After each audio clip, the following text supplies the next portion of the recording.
We are the popular Muslim identical twins from Saudi Arabia, but from now, we have been saved by Jesus Christ of Nazareth. That was me and my twin brother at a Christian conference professing our acceptance of Jesus as our Lord and Savior. My name is Tariq Al-Harbi and my twin brother is Yusuf Al-Harbi.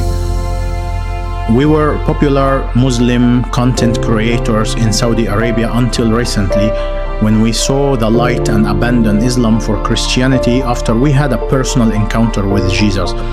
This is our story that led to the point of the conference.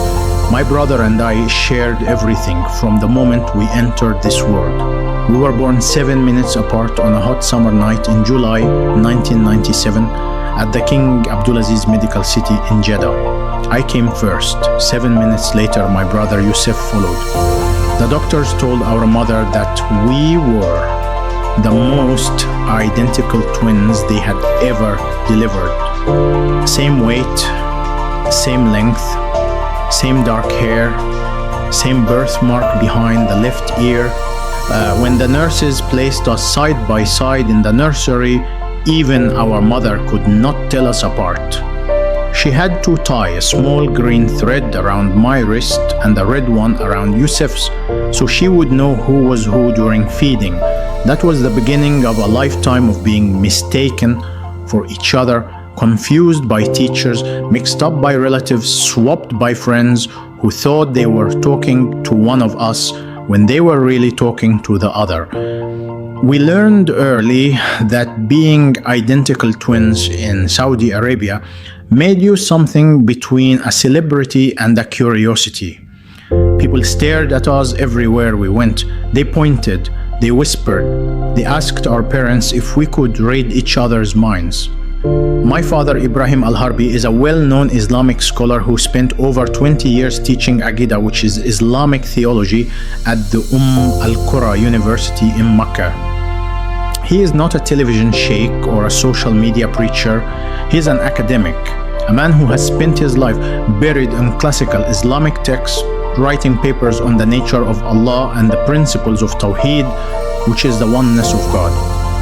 His reputation in Islamic scholarly circles is immense. Students travel from across the Muslim world to attend his lectures. His books are used as textbooks in Islamic universities from Morocco to Malaysia. Our mother Huda comes from a prominent religious family in Taif, the mountain city about 90 kilometers southeast of Mecca. Her father was an imam at one of the oldest mosques in Taif. Her brothers are all memorizers of the Quran. Religion was not just something our family practiced. It was the air we breathed, the ground we walked on, the walls that surrounded us from the moment we were born and until the day we finally broke free. Growing up in Jeddah, Yusuf and I were inseparable. We attended the same school in the Al Rawda district. We sat next to each other in every class. We wore the same clothes. We ate the same food. We even got sick at the same time, which our mother said was proof that Allah had created us from a single soul split into two bodies. Our father enrolled us in Quran memorization classes when we were 6 years old at a mosque near our home in the Al Salama district. We memorized the Quran together, side by side, verse by verse, surah by surah. By the time we were 13, both of us had completed full memorization of all 114 surahs. Our father held a celebration at our home and invited dozens of scholars and students.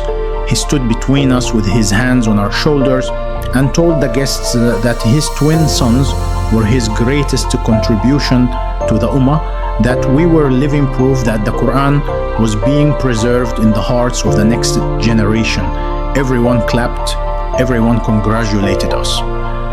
Yusuf and I smiled and accepted the praise. But even then, at 13 years old, I felt something that troubled me. I had memorized every word of the Quran, but I did not understand why it left me feeling nothing. As teenagers, Yusuf and I discovered social media. It started as a hobby. We created an account on Instagram in 2013 when we were 16 years old. We posted photos of ourselves dressed identically standing in front of landmarks in Jeddah, the Red Sea Corniche, the King Fahd Fountain, the floating mosque in the Al-Hamra district. People loved it. Two identical faces in matching thobes and shimmahs smiling at the camera with the Saudi landscape behind them. Our following grew quickly. Within a year, we had 50,000 followers. Within 2 years, we had 200,000. By the time we were 19, we had crossed 1 million followers on Instagram and had expanded to YouTube and Snapchat. We posted content about Saudi culture, about Islamic lifestyle, about what it was like to be identical twins in the kingdom. We filmed ourselves performing Umrah together at the Grand Mosque in Mecca, dressed identically circling the Kaaba in perfect synchronization.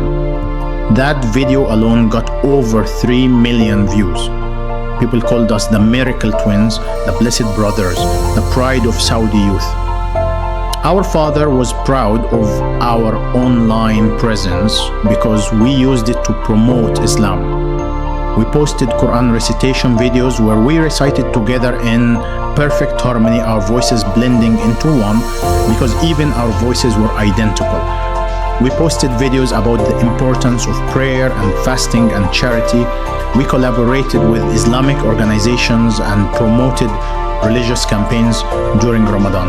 Our content was clean, wholesome, and completely aligned with the values of the kingdom. We were invited to events by the Ministry of Islamic Affairs. We were featured in Saudi newspapers and magazines. We were held up as examples of how young Saudis could use modern technology to serve the faith.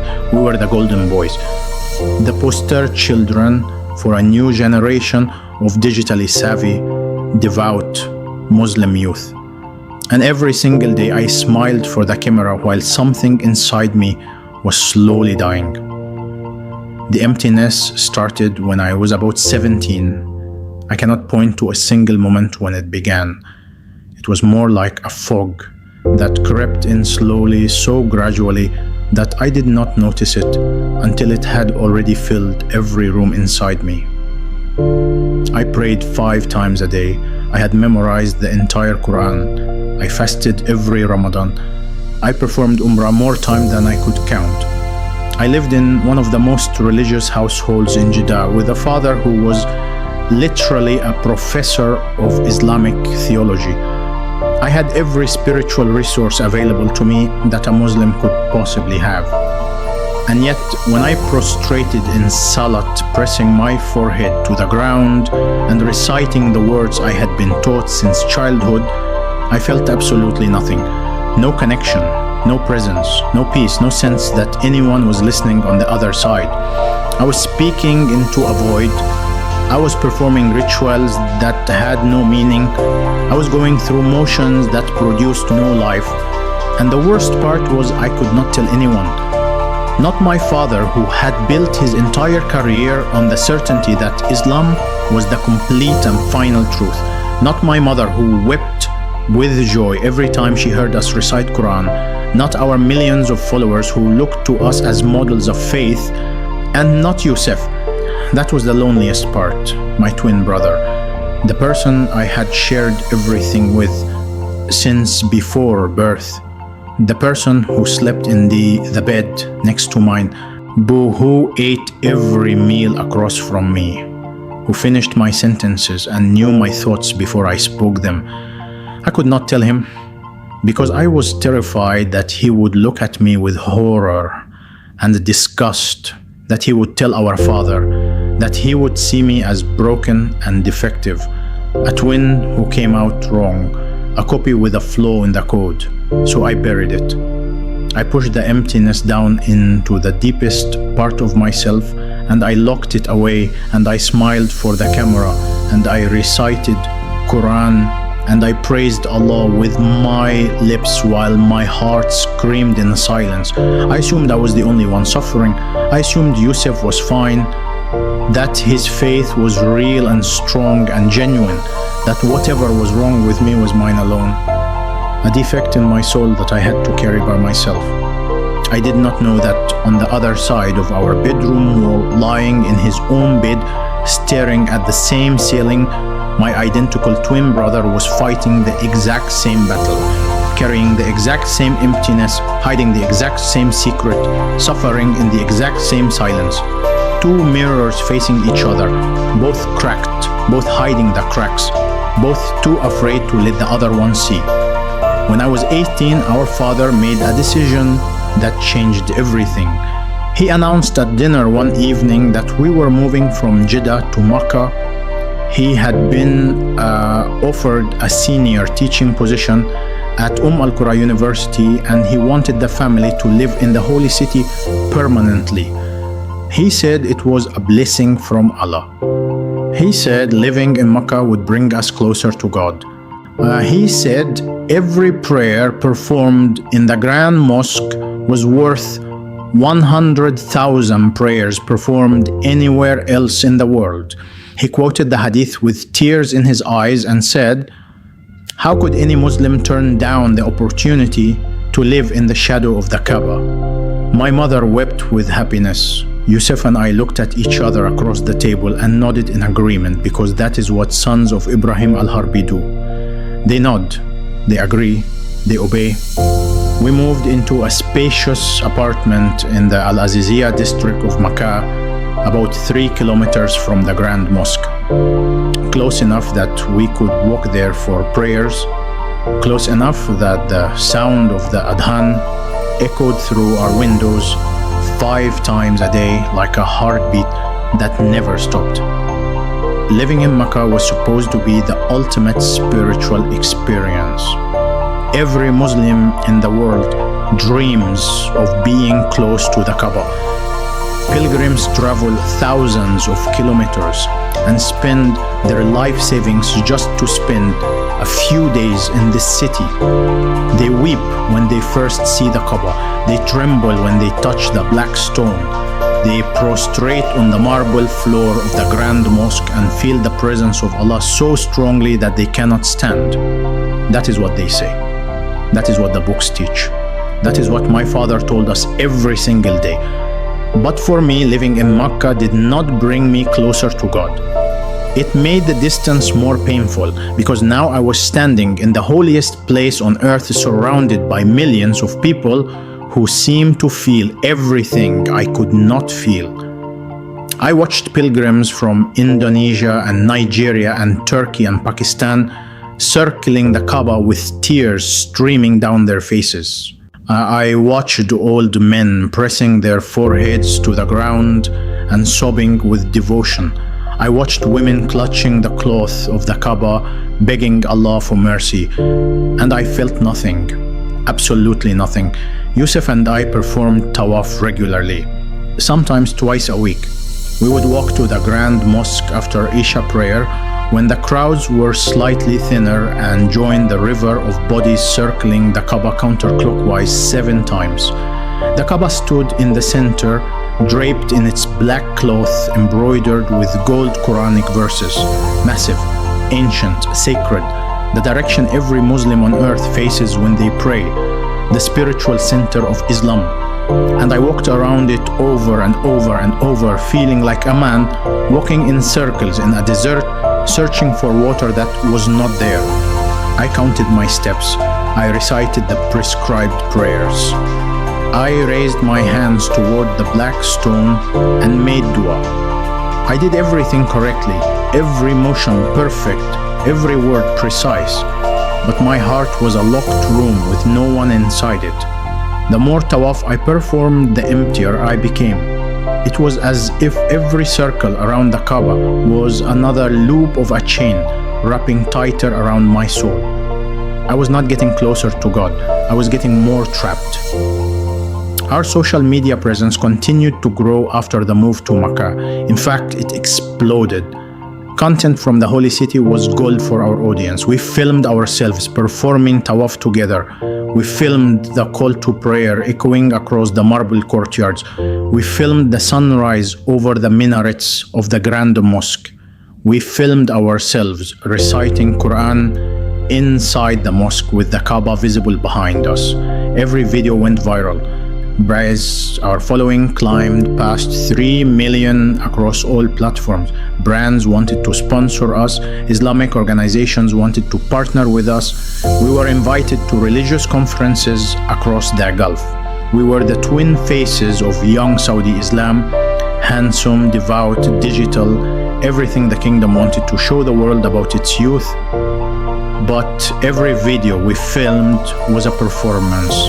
Every smile was manufactured, every display of devotion was hollow. I would stand in front of the camera with the Kaaba behind me, reciting a verse about the greatness of Allah, and inside I would be screaming, God, if you are real, why can I not feel you? Why am I standing in your holiest place on earth and you feel further away than ever? The pressure of living in Mecca made everything worse. In Jeddah, I could at least escape into normal life. Shopping malls and restaurants and the Corniche and the beach. Jeddah had a cosmopolitan energy that allowed you to breathe. But Mecca was religion from morning to night. The entire city existed for one purpose: worship. The Grand Mosque dominated everything. The conversation in every home was about prayer and fasting and Quran and Hadith. The rhythm of daily life was set by the 5 daily calls to prayer that echoed from thousands of speakers across the city so loudly that you could not ignore them even if you tried. In Mecca, you could not take a break from being Muslim. You could not step outside the religious framework for even a moment. The air itself seemed saturated with expectation. The expectation that you should be the most grateful, most devoted, most spiritually alive Muslim on the planet simply because you had the privilege of living near the Kaaba. And if you were not, if you felt empty and disconnected and dead inside while living in the holiest city in Islam, then something was deeply, profoundly wrong with you. That is what I believed, that something was wrong with me, that I was defective, that I was broken in a way that could not be fixed. I started wondering if I was being punished by Allah for some sin I had committed that I could not remember. I started performing extra prayers, voluntary night prayers called tahajjud. That I would set my alarm for 2 in the morning and sneak out of bed while Yusuf slept and prostrate on my prayer rug in the darkness of our living room, begging Allah to fix whatever was broken inside me.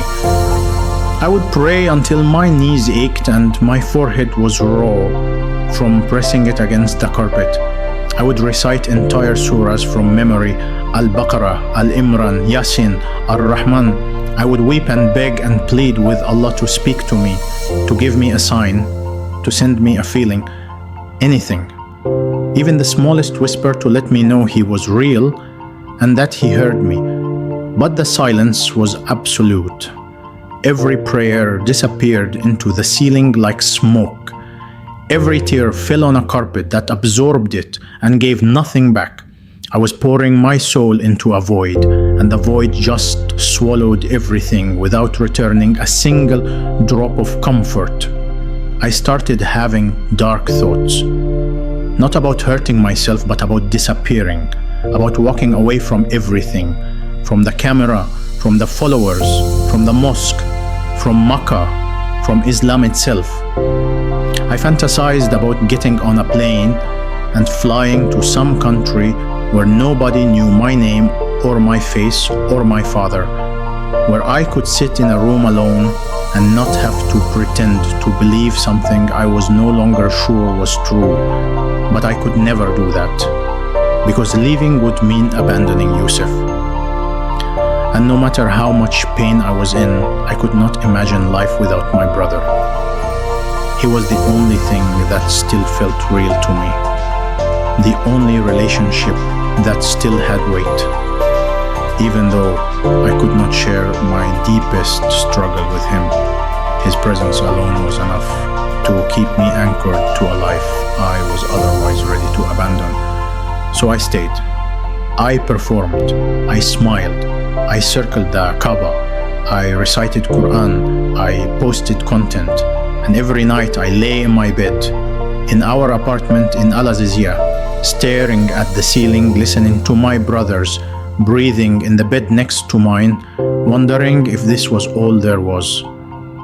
If I would spend the rest of my life performing a faith I could not feel in a city that was supposed to be the closest place on earth to God, but felt to me like the loneliest place in the universe. The pilgrims who came to Mecca during Hajj season made it even harder. Every year, millions of Muslims flooded into the city from every corner of the planet. They filled every street, every hotel, every sidewalk. They walked toward the Grand Mosque with faces full of anticipation and wonder. Many of them had saved their entire lives for this trip. But some had sold their homes or their land to afford the journey. And when they entered the mosque and saw the Kaaba for the first time, they collapsed. They fell to their knees weeping.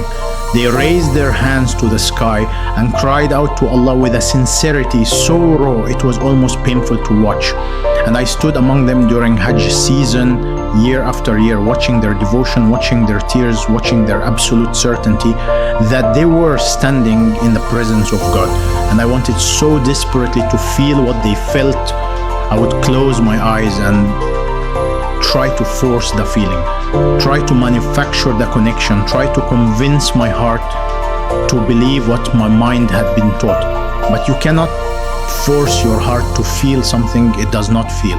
And my heart felt nothing, only emptiness, only silence, and only the growing, terrifying suspicion that the God of the Kaaba was not speaking because he was not there. And if he was not there, then everything I had built my entire life on was a beautiful, elaborate, magnificent lie.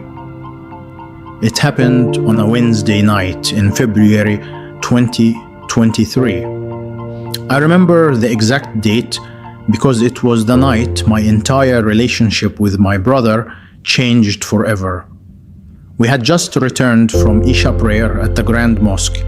The walk home was quiet. Mecca was in a calm season between Umrah waves, and the streets of Al Azizia were mostly empty. Our parents were visiting relatives in Taif for the week, so Yusuf and I had the apartment to ourselves. We ate a simple dinner together, rice and grilled chicken from a restaurant on Ibrahim Al-Khalil Street. We sat on the floor of our living room, eating in silence, which was unusual for us. Normally, we talked constantly about content ideas, about comments on our videos, about what our father said in his latest lecture. But that night, neither of us had words. The silence between us was heavy, thick, like the air before a sandstorm when everything goes still and you can feel the pressure building. I could sense something was wrong with Yusuf. He was chewing slowly, staring at his plate, barely eating. His eyes looked distant, hollow, like he was physically in the room, but his mind was somewhere far away. After dinner, Yusuf stood up and walked to the window that overlooked the street below. He stood there with his back to me for a long time. His shoulders were tense. His hands were gripping the windowsill so tightly that his knuckles were white. I watched him from across the room, and something in my chest tightened. I knew that posture. I knew that tension. I recognized it because I saw it in my own body every single day. The posture of a man holding something inside him that is too heavy to carry, but too dangerous to put down. I almost said something. I almost asked him what was wrong, but I was afraid that if I opened that door, he would ask me the same question and I would have to answer honestly. And honest answers in our world were more dangerous than bombs. So I stayed quiet and started cleaning up the dinner plates, hoping the moment would pass. But it did not pass. Yusuf turned away from the window and looked at me. His eyes were red. Not from crying, from holding back tears. from the strain of keeping everything locked inside for so long that the pressure was physically hurting him. He opened his mouth to speak and then closed it again. He turned back to the window. Then he turned to me again. He was fighting with himself, wrestling with something that wanted to come out but was being held back by years of training and fear and the knowledge that some words once spoken can never be taken back. I put the plates down and stood still watching him. And then he broke, not dramatically, not with shouting or falling to the floor. He just sat down slowly on the carpet beside the window and put his face in his hand and said 5 words that changed everything. I cannot do this anymore. I stood frozen in the middle of the room, holding a plate in one hand and a glass in the other. I could not move. I could not speak, because I knew exactly what he meant. I did not need him to explain. I did not need context or details or a long speech. Those 5 words carried the weight of everything I had been feeling for years. The emptiness, the performance, the smiling for the camera while dying inside, the circling of the Kaaba feeling nothing, the prayers that disappeared into silence. I knew, because I was drowning in the same ocean. But I needed to hear him say it. I needed to be sure. So I set down the plate and the glass and walked over to where he was sitting. I sat down on the floor across from him and I asked him quietly, "What do you mean, Yusuf? What can you not do anymore?" He looked up at me and the pain in his eyes was so raw, so exposed, so identical to my own pain that it took my breath away. He said, "Tariq, I feel nothing when I pray.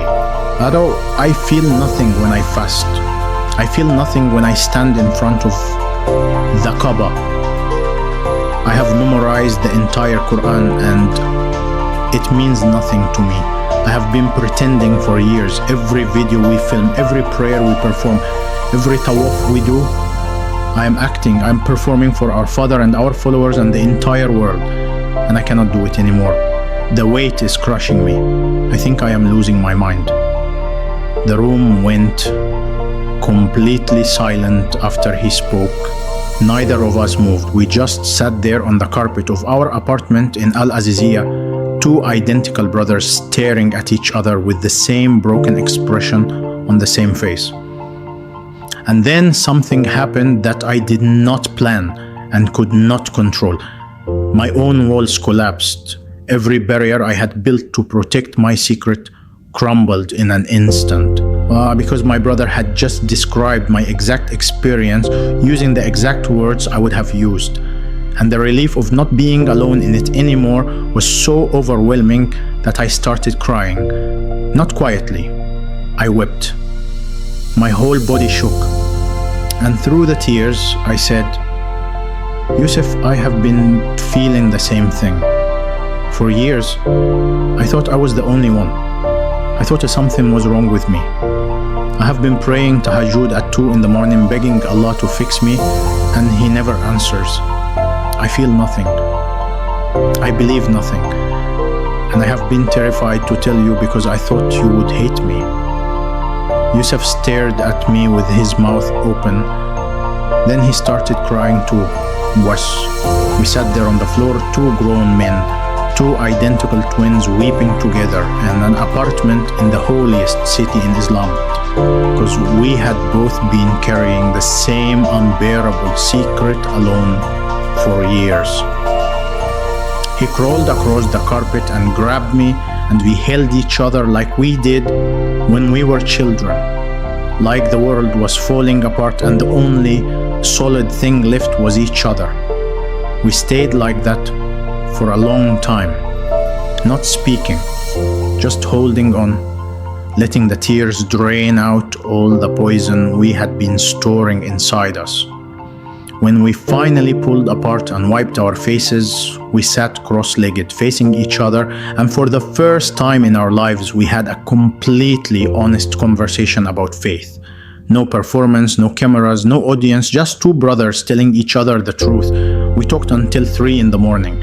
We shared everything, every doubt, every question, every night of silent desperation. Yusuf told me he had started having panic attacks during Tawaf. He said the crowds and the circling and the chanting made him feel like he was trapped in a machine that was grinding him down. He said he would sometimes stop in the middle of Tawaf, unable to move, while thousands of pilgrims flowed around him like a river around a stone. He said he felt invisible to Allah, like he did not exist, like his prayers were hitting a wall and falling to the ground. I told him about my tahajjud prayers, about the hours I spent prostrating in the dark, begging for a sign, about the silence that swallowed every word, about the growing suspicion that the God we were raised to worship was either not listening or not there. Saying those words out loud for the first time was terrifying and liberating at the same time, like jumping off a cliff and discovering you can fly. That night we made a pact. We agreed that we would search for the truth together, not the truth we were taught, not the truth our father preached, not the truth our followers expected, the actual truth, whatever it was, wherever it led, even if it led us away from everything we knew. We swore to each other that we would be completely honest. No more hiding, no more pretending, no more suffering alone. We were twins. We came into this world together, and we would find the truth together or die trying. Over the following weeks, we began our search. We used VPN services to access websites that were blocked in Saudi Arabia. We read about different religions: Buddhism, Hinduism, Christianity, Judaism. We read philosophy. We read arguments for and against the existence of God. We consumed everything we could find, searching for something that resonated with the emptiness inside us. Most of what we read was interesting but did not touch us deeply, until we found the testimonies. It started with the single video on YouTube that had been uploaded by a Persian language Christian channel. It showed an Iranian man about 40 years old sitting in front of a camera telling his story. He said he had been a devout Muslim his entire life. He said he had prayed and fasted and made pilgrimage. He said he had felt empty and disconnected from God for decades. And then, one night, Jesus appeared to him in a dream. A man in white with a face like the sun who spoke his name and said, "I am the way, the truth, and the life. Come to me." I said, the Iranian man said he woke up weeping. He said he gave his life to Jesus that night and everything changed. The emptiness was filled, the silence was broken. God finally spoke back. Yusuf and I watched that video sitting side by side on his bed, with our heads close together, sharing a single pair of earphones so our neighbors would not hear. When it ended, we looked at each other, and I saw something in my brother's eyes that I had not seen in years. A spark, not of faith, not yet, but of hope. The hope that maybe, just maybe, there was an answer out there that we had not yet found. We watched another video, then another, testimony after testimony. Iranians, Egyptians, Iraqis, Saudis, Algerians, Moroccans, all telling the same story. Dreams of a man in white, a voice speaking their name, overwhelming love, complete transformation. We watched for hours until the sun came up over Mecca and the call to Fajr prayer echoed through our window. We looked at each other, and without saying a word, we both knew. Something was happening. Something was pulling us, and neither of us was going to resist it. 3 weeks after we discovered the testimonies, Yusuf and I found ourselves walking toward the Grand Mosque for Tawaf on a Thursday night during the last week of Dhul Hijjah. Hajj season had just ended, and the massive crowds of pilgrims were thinning. The city was exhaling after weeks of holding its breath under the weight of millions of worshippers. We chose to go late after midnight when the Tawaf area would be less congested. We had done this hundreds of times before. The walk from our apartment in Al Azizia to the Grand Mosque took about 25 minutes on foot. We walked in silence through the quiet streets, past the shuttered shops and empty hotel lobbies. The air was warm and dry. The minarets of the mosque glowed white against the dark sky like pillars holding up the heavens. Neither of us spoke about the testimonies we had been watching. We had not discussed them much since that first night. But I knew Yusuf was thinking about them constantly, because I was thinking about them constantly. The man in white, the voice that spoke people's names, the love that filled the emptiness. It was all spinning in my head like a wheel that would not stop turning. We entered the Grand Mosque through the King Abdulaziz Gate on the eastern side. Even at this late hour, there were thousands of people inside. The mosque never truly empties. There is always someone praying, someone reciting Quran, someone circling the Kaaba. We performed wudu at the ablution fountains and walked through the marble corridors toward the open courtyard where the Kaaba stood. When I saw it, I felt the same thing I always felt. Nothing. That massive black cube draped in gold-embroidered silk standing in the center of the white marble courtyard surrounded by circling bodies. It was beautiful. It was ancient. It was the most sacred structure in Islam, and it stirred absolutely nothing inside me. We descended the stairs to the Tawaf area and joined the river of people moving counterclockwise around the Kaaba, shoulder to shoulder, with strangers from every nation on earth. The sound of thousands of voices murmuring prayers and supplications in dozens of languages filled the air like a low, continuous hum. Yusuf walked beside me on my left. Our steps synchronized as they always were. Two identical bodies moving in identical rhythm around a stone that was supposed to connect us to God. We completed the first circuit, then the second, then the third. I was reciting the standard Tawaf prayers mechanically. The words came out of my mouth from muscle memory while my mind was somewhere else entirely. I was thinking about an Iranian woman from one of the testimonies we had watched. She had described seeing Jesus standing in her living room in Tehran. She said the light coming from him was so intense she could not look at his face.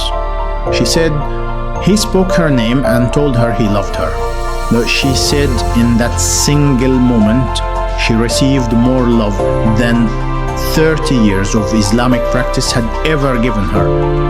I was thinking about her words when something happened that I cannot explain with logic or science or any framework of understanding that I possessed at that time. We were halfway through our fourth circuit, the section of the Tawaf circle closest to the Maqam Ibrahim, the glass enclosure that holds the stone where Prophet Ibrahim supposedly stood while building the Kaaba. The crowd was dense in that area, bodies pressing against each other, the heat of hundreds of people concentrated in a small space. And then I saw him. At first, I thought my eyes were playing tricks on me. The exhaustion of many sleepless nights watching testimonies, the emotional strain of the past weeks, the heat and the crowd and the rhythmic motion of walking in circles for over an hour. My mind was tired, my body was tired. I blinked hard and looked again. But he was still there, standing in the Tawaf circle about 15 meters ahead of me, not moving, not circling, standing completely still while the river of pilgrims flowed around him like water flowing around a rock. A man dressed in white, not the white of an ihram garment that pilgrims wear, a different white, a white that glowed, a white that seemed to produce its own light. he was told. His robe reached to his feet and moved slightly as if stirred by a breeze that did not exist in the still heavy air of the mosque courtyard. And his face. I tried to look at his face, but I could not focus on it. It was too bright, like trying to look at the sun reflected off water. The features were there, but they were obscured by a radiance that my eyes could not process. I stopped walking, my feet locked to the marble floor. The pilgrims behind me bumped into me and flowed around me, muttering complaints, but I could not move. I was frozen. Every nerve in my body was firing. Every hair on my arms was standing up. My heart was slamming against my ribs so hard I thought it would crack them. And then I felt a hand grab my arm. I looked to my left and Yusuf was standing beside me. He had stopped too. His face was white as chalk. His eyes were wide open, so wide I could see the whites all the way around his irises. His mouth was open, but no sound was coming out. He was staring at the same spot I was staring at. He was seeing what I was seeing. My brother was seeing the man in white. We looked at each other for a fraction of a second, and in that look, an entire conversation happened without words. You see him? Yes, I see him. What is happening? I do not know. We turned back toward the figure, and he was looking directly at us. Not at the crowd, not at the Kaaba, at us, both of us. His gaze moved from me to Yusuf and back to me, and I felt it. I felt his eyes on me like a physical force, like warm hands pressing against my chest, like being held by something so vast and powerful that my body could barely contain the sensation. Then he spoke, not with his mouth moving the way a normal person speaks. The words appeared inside me, inside my mind, inside my chest, inside my bones. They resonated through my entire body like a bell being struck from the inside. He said, "You are walking in circles, searching for God. But God is not in this stone. I am the way. Stop walking. Come to me." The words were in Arabic. Perfect classical Arabic. The kind my father taught at the university. The kind the Quran was written in. But these words carried something that the Quran never carried when I recited it. They carried life. They carried warmth. They carried a love so pure and so overwhelming that my knees buckled and I nearly collapsed onto the marble floor. I grabbed Yusuf's arm to steady myself, and I felt him shaking. His entire body was trembling. Tears were streaming down his face. He had heard it too. The same words, the same voice, inside him just as it was inside me. We stood there in the middle of the Tawaf circle while thousands of pilgrims circled around us chanting prayers to Allah, and we were face to face with someone who was not Allah. Someone who was standing in the holiest site in Islam and saying, "God is not in this stone. I am the way." The figure began to move toward us, not walking exactly, more like gliding. The crowd did not seem to see him. Pilgrims passed right through the space where he stood without reacting. He was visible only to us. As he came closer, the light intensified, the warmth grew stronger, and I saw his hands. He held them out towards us, palms up, and on each palm there was a mark, a wound, a scar that looked like it had been made by something being driven through the flesh. The scars were not gruesome, they were beautiful. They glowed with the same light that surrounded his entire body. And when I saw them, something inside me broke open. Something ancient and locked and buried so deep I did not even know it existed. A door in my soul that had been sealed shut since the day I was born flew open, and through it poured a flood of light and love and truth that obliterated every wall I had ever built. I knew who he was. I did not need anyone to tell me. I did not need a scholar or a book or a lecture. I knew in the deepest part of my being with a certainty that surpassed anything I had ever known in my entire life. This was Jesus, Isa al-Masih, the one Islam called a prophet, but who was standing in front of me radiating a glory that no mere prophet could possess. He was not a prophet, he was God in human form. The Word made flesh, the light of the world standing in the middle of the darkness I had been circling for 25 years. I fell to my knees on the marble floor. Yusuf fell beside me. We were both weeping. Not the controlled, quiet tears of Muslim men praying at the Kaaba. We were sobbing, gasping, our bodies convulsing with the force of what was happening inside us.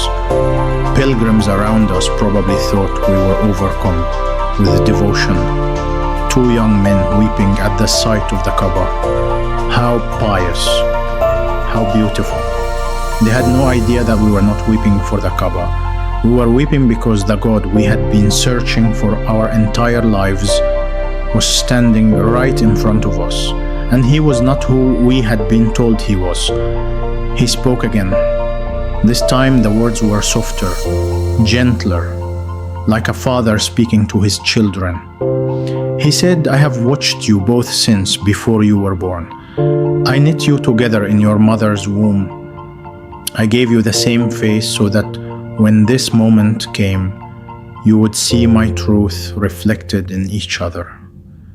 You are mine, both of you. You have always been mine. Stop striving. Stop performing. Stop walking in circles. I am your rest. Come to me and I will give you life. Real life. Life that no religion can give and no death can take away." The presence remained with us for what felt like an eternity, but was probably only minutes. The light slowly dimmed.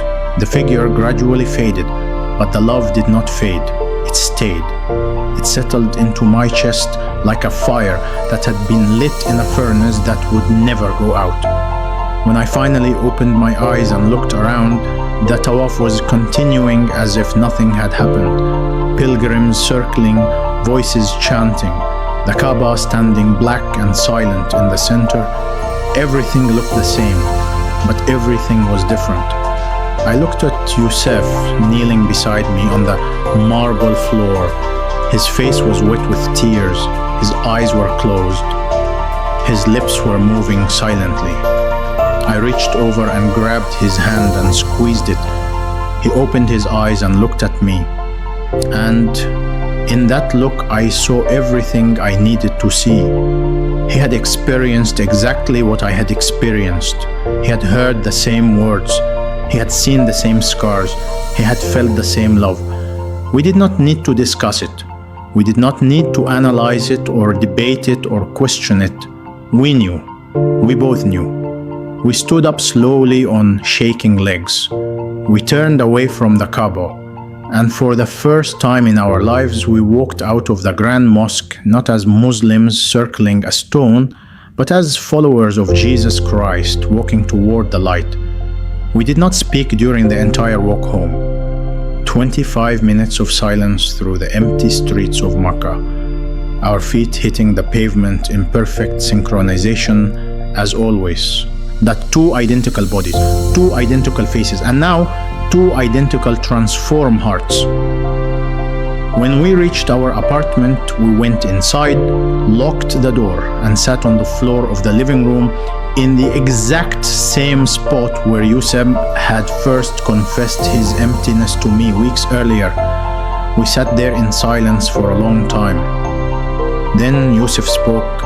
He said one sentence. He said, "That was Jesus." I nodded. I said, "Yes, that was Jesus." And then we both started laughing. Not because it was funny, because the joy that was flooding through us was so intense, so foreign, so completely unlike anything we had ever experienced that our bodies did not know how to process it. We laughed and cried at the same time, holding each other on the floor of our apartment in the holiest city in Islam, two sons of an Islamic scholar, two memorizers of the Quran, two Saudi influencers with 3 million followers, kneeling on a carpet in Al-Aziziyah, surrendering their lives to the man in white who had walked into the Grand Mosque and called them out of the circles and into his arms. The next morning, we woke up in our apartment in Al-Aziziyah, and the first thing I felt before I even opened my eyes was the presence.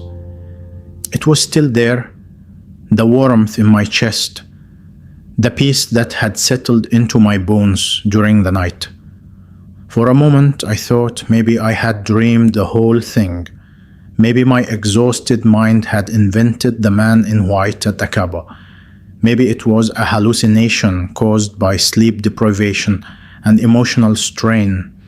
But then I opened my eyes and looked across the room at Yusuf, lying in his bed, staring at the ceiling with tears rolling silently down his temples into his pillow. He turned his head and looked at me, and without a word, I knew. It was real. It happened. We had both seen him. We had both heard him. And we were both completely, irreversibly different. We lay there in silence for a long time, listening to the Fajr Adhan echoing through the window from the Grand Mosque, the same call to prayer we had heard every morning for years. But this morning it sounded different. It sounded like a call to a God we no longer believed in, echoing across a city where we were now the most dangerous kind of people alive. We could not tell anyone. That reality hit us within the first hour of that first morning. We were in Mecca, not just any city in Saudi Arabia, Mecca, the city where non-Muslims were forbidden by law from even entering, the city that existed solely as the spiritual capital of Islam, the city where our father taught Islamic theology at the most prestigious Islamic university in the country. If anyone discovered that two sons of Ibrahim al-Harbi had given their lives to Jesus Christ inside the Grand Mosque during Tawaf, the consequences would be catastrophic beyond imagination. Our father's career would be destroyed. Our family name would be erased. We would be arrested by the Mabahith and taken to a place where people disappear. In Saudi Arabia, apostasy from Islam is punishable by death. There is no ambiguity, no debate, no appeal process. You leave Islam and the state has the legal and religious authority to execute you. We were two dead men walking through the streets of the holiest city in Islam, carrying the most dangerous secret in the kingdom inside our identical chests. For the first few weeks, we survived on instinct. We continued our routine exactly as before. We prayed at the Grand Mosque. We posted content on our social media accounts. We attended our father's lectures at Al-Qura University. We smiled and recited Quran and performed every Islamic duty with the same precision we had always displayed. But everything had changed underneath. When we prostrated in Salat, our hearts were talking to Jesus, not Allah. When we recited Quran, our minds were replaying the words the man in white had spoken to us at the Kaaba. I am the way, stop walking. Come to me. We were actors performing the greatest deception of our lives on the most dangerous stage in the world.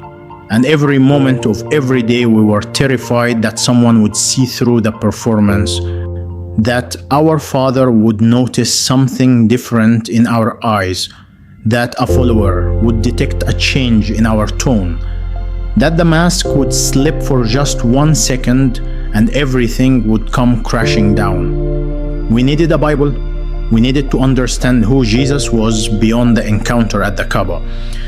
We knew almost nothing about Christianity except what Islam had taught us, which we now understood was incomplete and distorted. Islam taught that Jesus was a prophet, a messenger sent by Allah, that he was born of a virgin, that he performed miracles, but that he was not divine, that he was not the Son of God, that he did not die on the cross, that someone else was crucified in his place, that claiming Jesus was God was the worst sin in Islam called shirk, which is associating partners with Allah. Everything we had been taught said Jesus was less than what we had experienced. But what we experienced at the Kaaba made it absolutely clear that Jesus was far more than a prophet. No prophet radiates that kind of glory. No prophet carries wounds in his hands from a sacrifice he made for humanity. No prophet speaks with the authority of God himself. We needed the Christian scriptures to understand what we had seen and who we had encountered. Getting a Bible in Mecca was nearly impossible. The city had no churches, no Christian bookstores, no underground networks that we knew of. We could not order one online because all mail in Saudi Arabia passed through customs where religious contraband was screened and confiscated. We could not ask anyone because trust was a luxury we could not afford. One wrong word to one wrong person and we would be reported. So we turned to the only tool we had, our phones. Using a VPN service, we downloaded a Bible application and installed it on a secondary phone that we kept hidden inside a hollowed-out compartment in the bottom of Yusuf's backpack. We downloaded the Arabic New Testament and began reading it together every night after our parents went to sleep. We would sit on the bathroom floor with the door locked and the shower running to cover any sound and read by the light of the phone screen the Gospel of Matthew, then Mark, then Luke, then John. Every page confirmed what we had experienced. The Jesus of the Bible was the man we had seen at the Kaaba. His words in scripture matched the words he had spoken to us. I am the way, the truth, and the life. Come to me, all you who are weary. I will give you rest. The scars on his hands matched the crucifixion account. He had died on the cross. He had risen from the dead. Islam was wrong. He was not replaced by a substitute.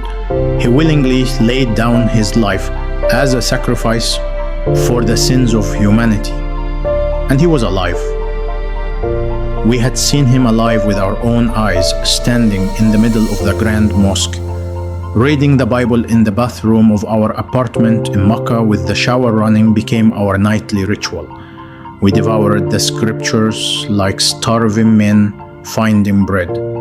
Every verse fed something inside us that had been hungry for 25 years. We read about grace and understood for the first time that God's love was not earned through works but given freely through faith. So we read about forgiveness and understood that the mountain of guilt we had carried our entire lives had already been paid for on the cross. We read about the Holy Spirit and understood that the presence we felt in our chests since the night at the Kaaba was not just a feeling. It was God Himself living inside us. We read the letters of Paul and were stunned by how perfectly they described our experience. Paul wrote about being a new creation, that the old had gone and the new had come. That is exactly what had happened to us. The old Tariq and the old Yusuf, who circled the Kaaba in emptiness, were dead. The men reading the Bible on the bathroom floor were completely new.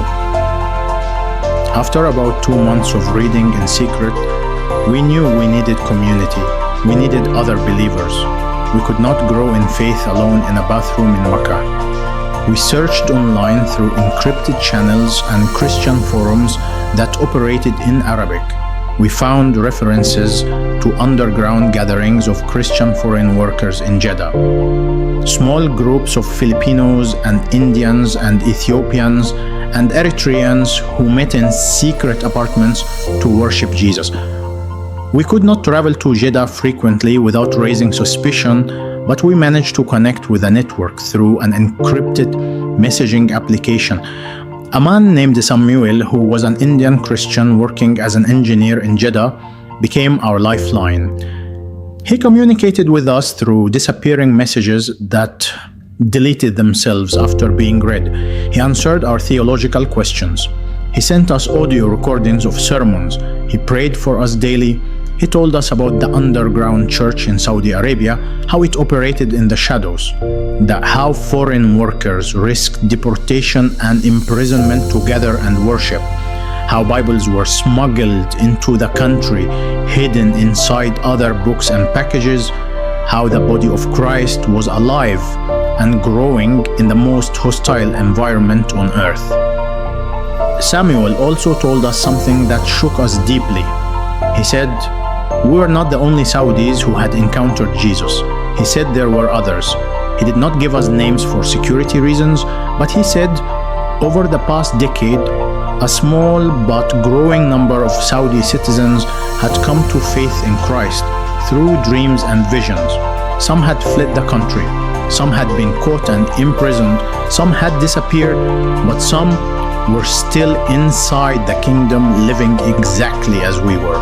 Secret believers hiding in plain sight, performing Islamic duties in public while worshipping Jesus in private. He said the number was growing every year, that something was happening in the spiritual realm over the Arabian Peninsula that no human organization was orchestrating. God Himself was reaching into the birthplace of Islam and pulling people out one by one. He said we were part of something much bigger than we could see. Our content on social media began to shift without us planning it. We could not post the same content anymore. We could not film ourselves reciting Quran with conviction when our hearts belong to Jesus. So we started changing our messaging subtly, as instead of posting about Islamic rituals and obligations, we started posting about love, about inner peace, about authenticity, about the difference between performing religion and truly knowing God. We never used Christian language, we never mentioned Jesus or the Bible, but the tone was different, the energy was different. Our followers noticed. Comments started appearing saying, "You too seem different lately. Your content feels deeper. What changed?" We responded vaguely, saying, "We were on a journey of spiritual growth," but some followers were suspicious. A few accused us of being influenced by Western ideas. One comment said, "You sound like Christians." That comment made my blood run cold. Our father noticed too. One evening over dinner, he looked at us across the table and said, "I watched your latest video. You talked about God's love for 15 minutes, but you did not quote a single verse from the Quran. You did not mention the Prophet once. What is happening with you two?" Yusuf and I exchanged a glance, the kind of glance that only twins can share. A full conversation compressed into a fraction of a second. I looked at my father and said, "We are just trying to reach a broader audience. Young people respond to messages about love and peace more than they respond to fiqh and hadith." My father stared at me for a long time. His eyes were sharp, analytical. The eyes of a man who had spent 30 years studying theology and could detect deviation the way a surgeon detects a tumor. He said, "Be careful. Islam is not a buffet where you pick what you like and leave what you do not. The religion is complete. Do not dilute it for likes and followers." Then he went back to eating. Yusuf and I sat there with our hearts pounding so hard I was sure he could hear them across the table. The walls were closing in. The double life was becoming unsustainable. That every day the gap between who we were in public and who we were in private grew wider, and we both knew that eventually the gap would become too wide to bridge and something would break. Either we would break or the secret would break free. It was only a matter of time. The decision to go public was not made in a single moment. It grew inside us over months like a fire that starts as a spark and slowly builds until it cannot be contained. Every night reading the Bible on the bathroom floor, every day performing Islamic rituals we no longer believed in. Every video we posted that danced around the truth without speaking it. Every dinner with our father, where we smiled and nodded while our hearts screamed to tell him what we had seen at the Kaaba. The pressure was building and we both knew it would eventually explode. The question was not whether we would speak, the question was when and how. We prayed about it constantly, not the ritual prayers we performed in public at the Grand Mosque. Real prayers. Honest, desperate conversations with Jesus whispered into the darkness of our bathroom at 2 in the morning. We asked him what to do. We asked him when to speak. We asked him if he would protect us when the world turned against us. And every time we prayed, the same answer came back quietly, but unmistakably. Speak. Tell them what you saw. Tell them who I am. Do not be afraid. I am with you. The opportunity came in the summer of 2024. We had been invited to attend a content creators conference in Istanbul, Turkey. This was legitimate. We had attended similar events before. The Saudi influencers regularly travel to Dubai and Istanbul and London for brand partnerships and media events. Our father approved that trip without suspicion. Our mother packed our bags and reminded us to pray on time. We hugged them both at the door of our apartment in Al Azizia and walked out into the Mecca heat carrying our luggage and our secret. As we drove to the airport, I looked out the window at the city passing by.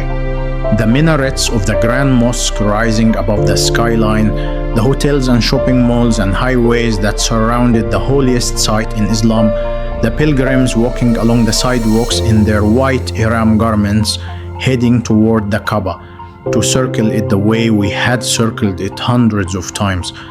I watched it all disappear in the rearview mirror and I felt a sharp pain in my chest. Not physical pain. The pain of knowing I would probably never see this city again, never walk these streets again, never hear the adhan echo through these walls again. Mecca was the city that imprisoned me, but it was also the city where Jesus found me. And leaving it felt like leaving the place where I was born twice. We flew from Jeddah to Istanbul and checked into a hotel in the Sultan Ahmed district near the Blue Mosque. We attended the first day of the conference. We smiled for photos. We shook hands with other creators. We played our roles one final time. That evening, we returned to our hotel room and locked the door. We sat on the edge of the bed, side by side, and looked at each other. Yusuf said, "Are we really doing this?" I said, "Yes." He said, "There is no going back after this." I said, "I know." He said, "They will take everything.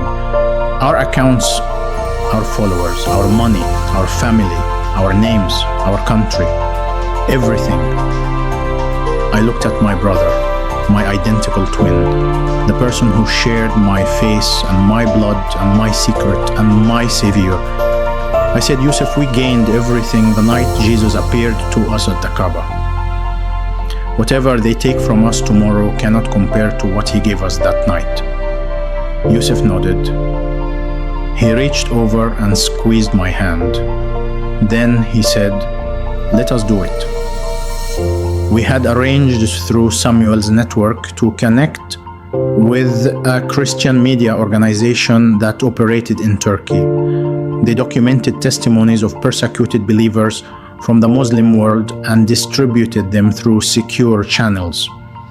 A man named Petros, who ran the organization, met us at a small studio apartment in the Beyoğlu district of Istanbul. The apartment had been converted into a simple recording space. A camera on a tripod, 2 chairs, a plain background, 2 microphones. Petros told us we could take as much time as we needed. He said we did not have to use our real names if we did not want to. We told him we wanted the world to see our faces and hear our real names. He looked at us for a long moment and then said, "You are very brave." I said, "No, we are not brave. We are just tired of hiding." We sat down in the 2 chairs side by side, 2 identical faces, same dark eyes, same sharp jawline, same black hair, same expression of terrified determination. The camera light turned red and Petros said, "Whenever you are ready." I spoke first. I looked directly into the camera and said, "My name is Tariq Al-Harbi. This is my twin brother, Yusuf Al-Harbi. We are from Mecca, Saudi Arabia. Our father is an Islamic scholar at Al-Qura University. We have over 3 million followers on social media. We have memorized the entire Quran. We have performed tawaf around the Kaaba more times than we can count. We are the sons of Islam, and we are here to tell you that Jesus Christ appeared to us inside the Grand Mosque in Mecca during tawaf and changed our lives forever." Then Yusuf spoke. He said, "We spent our entire lives walking in circles around a stone searching for God. We prayed 5 times a day. We fasted every Ramadan. We did everything Islam asked of us. And we felt nothing. We were empty. We were dead inside. We performed faith for cameras and followers while our souls were starving. Then one night, Jesus appeared to us at the Kaaba. Both of us saw him. Both of us heard him. He stood in the middle of the tawaf circle and said, 'You are walking in circles searching for God, but God is not in this stone. I am the way. Stop walking. Come to me.' We took turns telling the story. I would speak for a few minutes, then Yusuf would continue. We finished each other's sentences the way we had done our entire lives, but this time we were not finishing sentences about content ideas or dinner plans. We were finishing sentences about the most important event in human history, intersecting with the most important moment of our personal lives. I described the light. Yusuf described the warmth. I described the scars on his hands. Yusuf described the words that echoed inside our chests. I described falling to my knees on the marble floor. Yusuf described the love that flooded through us like a dam breaking. That we traded the story back and forth, weaving it together like 2 threads forming a single rope. And the camera captured all of it. Every word, every tear, every moment of raw, unfiltered truth pouring out of 2 identical faces that the Muslim world had celebrated as model believers. Then I said the words that I knew would set the Muslim world on fire. I looked into the camera and said, "Jesus appeared to us in Mecca, not in a dream, not in our imagination. In the Grand Mosque during Tawaf, surrounded by thousands of Muslim pilgrims circling the Kaaba, he stood there in the holiest place in Islam and declared that he is the way, not Muhammad, not the Kaaba, not Islam, Jesus. He is the way, the truth, and the life, and no one comes to the Father except through him. We know this because we saw him with our own eyes, both of us, 2 witnesses. They are 2 identical testimonies. And we are telling the world because the world needs to know that the God they are searching for in Mecca is not inside a black stone. He is a living person with scars on his hands and love in his eyes, and he is calling every Muslim on earth to stop walking in circles and come to him." Yusuf added, "We know what this testimony will cost us. We know the Saudi government will cancel our passports. We know our social media accounts will be deleted. We know our father will disown us. We know we may never set foot in Saudi Arabia again. We know our lives are in danger. We know all of this. And we are speaking anyway. Because Jesus is worth more than followers. He is worth more than fame. He is worth more than safety. He is worth more than the approval of our family and our country and the entire Muslim world combined. He is worth everything." The video was uploaded within 24 hours. What happened next was beyond anything we could have anticipated. It did not just go viral, it detonated. Within 3 days, it had been viewed over 20 million times. Saudi state media issued a statement calling us mentally disturbed and victims of a Western psychological operation designed to destabilize Islam. Our social media accounts on every platform were permanently deleted. 3 million followers erased overnight. Our father appeared on a Saudi television program and publicly disowned us. He sat in front of the camera in his white tobe and his perfectly trimmed beard and said with a voice that did not tremble, "I have no sons named Tariq and Yusuf. They are dead to me and dead to this family. May Allah guide them back to the straight path or punish them for their betrayal." Watching that clip on a laptop screen in our hotel room in Istanbul was the most painful moment of my life. More painful than the years of emptiness, more painful than the silence of Allah. Hearing my own father declare me dead while sitting in the same chair where he used to help me memorize Quran as a child broke something inside me that I am still healing from. But the messages that poured in from across the Muslim world made every sacrifice worth it. Thousands upon thousands of messages from Saudi Arabia and Egypt and Iraq and Jordan and Morocco and Algeria and Indonesia and Pakistan and Malaysia and dozens of other countries. Messages from Muslims who said I saw him too. That I had a dream of the man in white. I have been hiding my faith for years. I thought I was the only one. Your testimony gave me courage. You spoke for me when I could not speak for myself. One message came from a young woman in Riyadh who said she was the daughter of a judge in the Saudi court system. She said Jesus had appeared to her in a dream 6 months ago and she had been living in terror ever since. She said watching 2 sons of an Islamic scholar confess their faith publicly gave her the strength to believe that she was not insane, that what she experienced was real, that Jesus was real. She said, "I am not alone anymore because of you." Another message came from a man in Jeddah who said he was a retired military officer.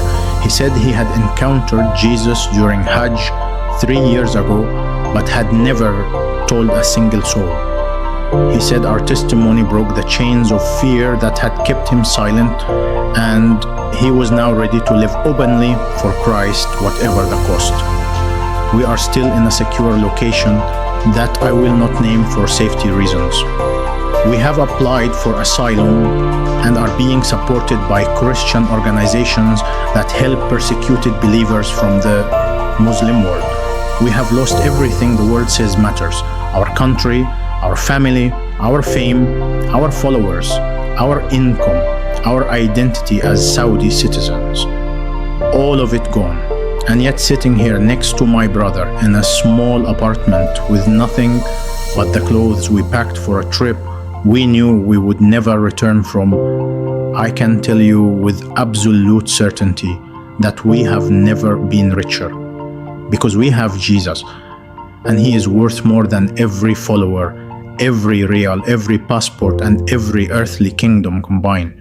Now, I want to speak directly to every Muslim watching this. You do not have to walk in circles anymore. You do not have to perform rituals that leave you empty. You do not have to earn God's love through endless striving and obedience to a system that never tells you if you have done enough. There is a God who already did enough. He did it on a cross 2,000 years ago. His name is Jesus. And he is not waiting for you to be good enough to come to him. He's standing in the middle of your circles right now, waiting for you to stop, to look up, and to see him. Yusuf and I want to end this testimony the way we do everything, together. So here are our final words spoken as one. We walked in circles around the Kaaba for years, searching for God. But God was never in the circles. He was standing in the center, waiting for us to stop and look at him. We stopped, we looked, and we found him. His name is Jesus, and he is everything. If this testimony touched your heart, write in the comments, "We stopped and we found him." Let it be a declaration over your life. Let it be a prayer over the Muslim world. Let it be a signal to every secret believer hiding in every city, in every country, who thinks they are alone. You are not alone. We see you. Jesus sees you.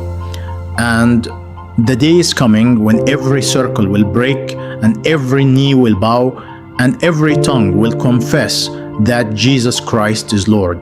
That day is closer than you think. We stopped walking in circles and we found him. Now it is your turn.